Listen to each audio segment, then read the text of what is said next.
the Assembly will hear an address by Our Excellency SAMIA SULUHU Hassan, President of the United Republic of Tanzania. I request protocol to escort Our Excellency.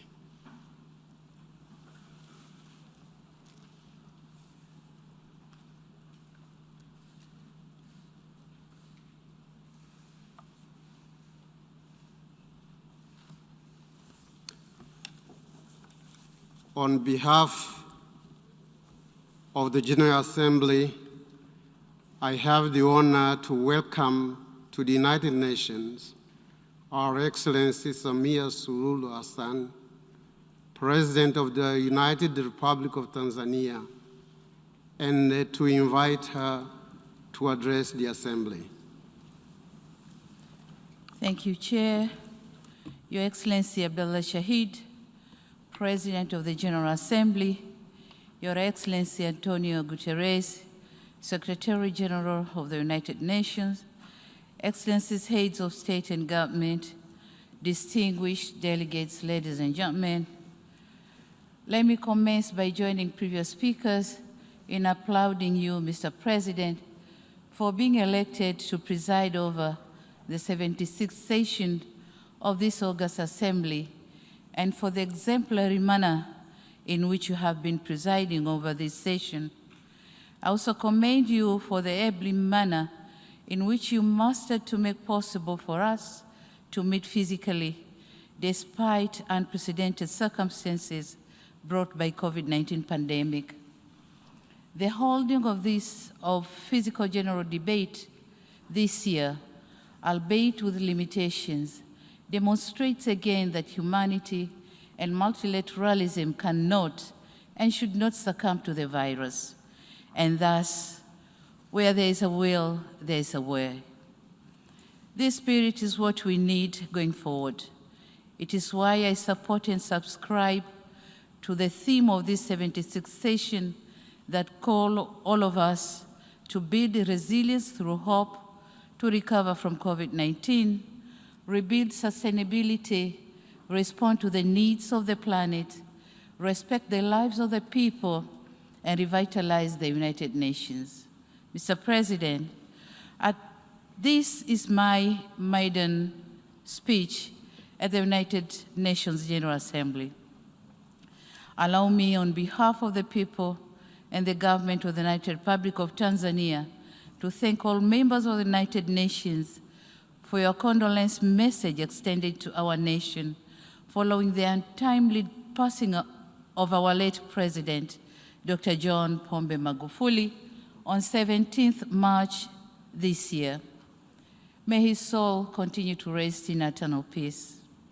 We remain indebted to you for the thoughtful of comforting messages which helped us to prevail over that unprecedented test to our nationhood. It is in the same vein that I thank the outgoing President of the 75th session for dedicating a slot on the 59th plenary meeting of the General Assembly on 16th of April 2021 to pay tribute to our beloved late President Dr. Magufuli. Indeed, this was a gesture of solidarity and brotherhood. Mr. President, it is not by sheer coincidence that I chose to attend the United Nations General Assembly as my first trip outside Africa since I took the office. I did so out of my deep sense of conviction and faith in multilateralism, in solving multitude of challenges that our world faces today. I'm here to assure you that under my stewardship, Tanzania will remain a formidable member of the United Nations and a dependable supporter of multilateralism. We'll keep our arms open to those who embrace us and engage with us. We'll continue to be Tanzania that you have known and relied on, a Tanzania that peacefully and respectfully coexisted and cooperated with all countries, big or small, mighty or weak, rich or poor, to make this world, our world, a better place for all of us. Mr. President, COVID-19 pandemic has reminded us how vulnerable we are as individual countries, regardless of our size, wealth, or geography. As we meet here today, we have less than a decade ahead to meet our collective commitment to achieve the Sustainable Development Goals. I note with great regret that according to the Sustainable Development Goals report of 2020, right now, the world is not on track to achieve the 2030 agenda, mainly due to adverse impact of COVID-19. The report further shows that in some areas, this pandemic has even reversed the progress that was already achieved years back.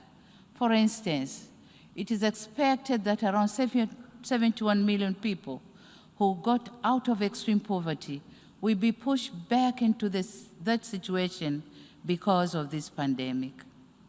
What is depressing is the fact that these impacts are not felt evenly. We in the developing world are the most affected. It is therefore imperative that concerted efforts are undertaken to address this devastating situation. Mr. President, developing nations must be assisted in addressing socioeconomic impact of out of COVID-19. On this note, we are thankful to multilateral financial institutions for their efforts in saving many economies from collapsing. These kinds of interventions are important. We cannot afford to take refuge on the onset of COVID-19 as an excuse for not making sufficient progress on achieving the Sustainable Development Goals. Mr. President, Tanzania has not been spared by COVID-19. After the onset of the pandemic, we in Tanzania, and I believe in many other developing countries, were stuck in the twilight of protecting lives and protecting livelihoods. Measures advocated by the World Health Organization were geared towards protecting lives. However, in an economy like Tanzania, consisting of a bigger proportion of people living on subsistence economy, whom we need to keep them afloat, my country therefore adopted all necessary measures to curb the spread of COVID-19, including joining the COVAX facility to ensure that Tanzania gain access to the COVID-19 vaccine. The vaccination campaign has started in July this year with the most vulnerable communities and later on other age groupings. Mr. President, globally, when COVID-19 vaccines were being developed, some of us were hopeful that this would mean something good to all of humanity. Nevertheless, we have come to learn that the virus is moving faster than the global production of and distribution of vaccines.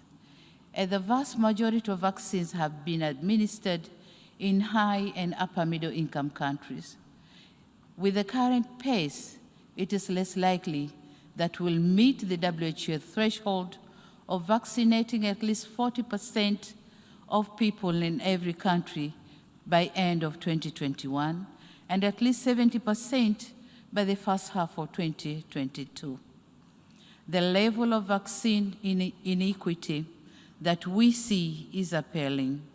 It is truly disheartening to see that whilst most of our countries have inoculated less than 2% of our populace and thus seek more vaccines for our people, other countries are about to roll out the third dose, calling it booster vaccine. We tend to forget that nobody is safe until everyone is safe. It is indispensable that countries with surplus COVID vaccine doses share them with other countries. On another note, it is our humble request that the patent rights on COVID-19 vaccines should be waived for developing countries so that they can afford to produce the vaccines. This is not only a necessary move to end this pandemic, but also the right thing to do in order to save humanity. Mr. President, on economic fronts, the United Republic of Tanzania, like other countries, has not been spared by the effects of the COVID-19. Before the pandemic, our economy was growing at the steady rate of 6.9% compared to the current growth rate estimated at 5.4%. We are now embarking on reviving the tourism sector, which was badly affected because of travel restrictions put in many countries as means to curb the spread of COVID-19.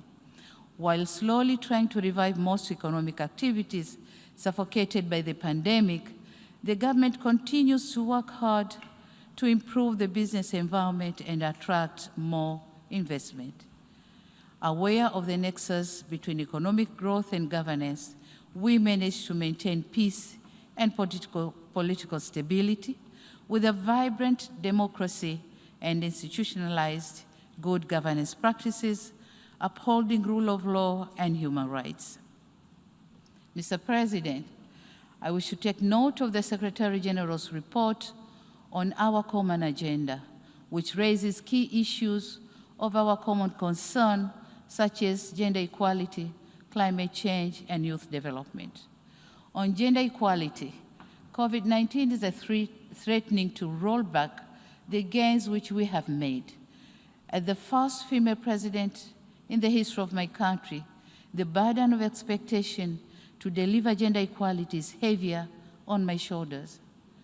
It is for this reason that I commend the initiative by the UN Women, France and Mexico to organize the Generation Equality Forum that took place in Paris in June this year, whereby my country volunteered to champion for women's economic rights and justice.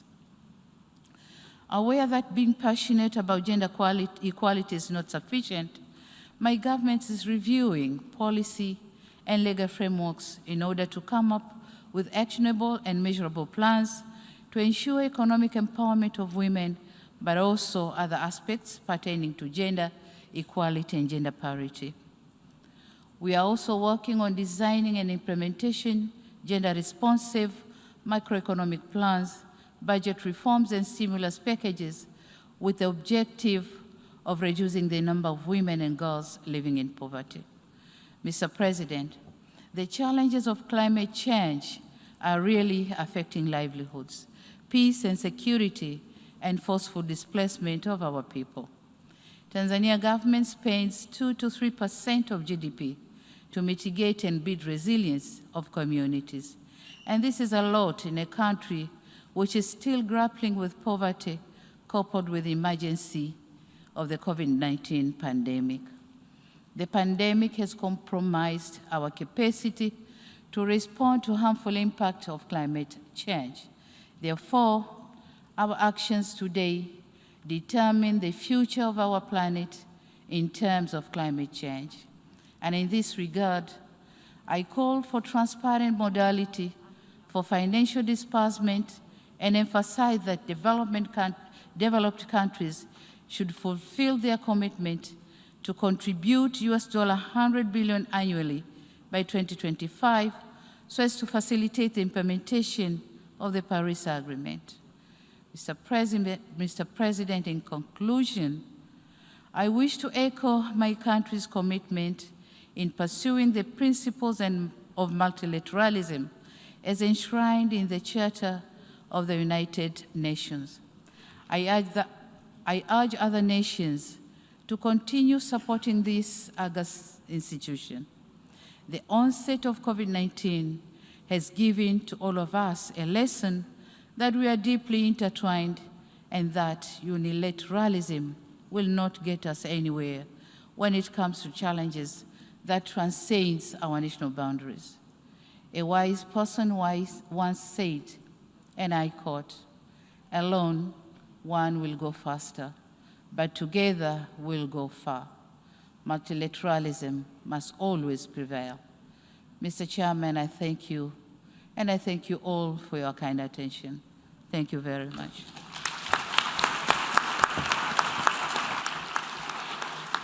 On behalf of the General Assembly, I wish to thank the President of the United Republic of Tanzania for the statement just made, and I request protocol to escort Her Excellency.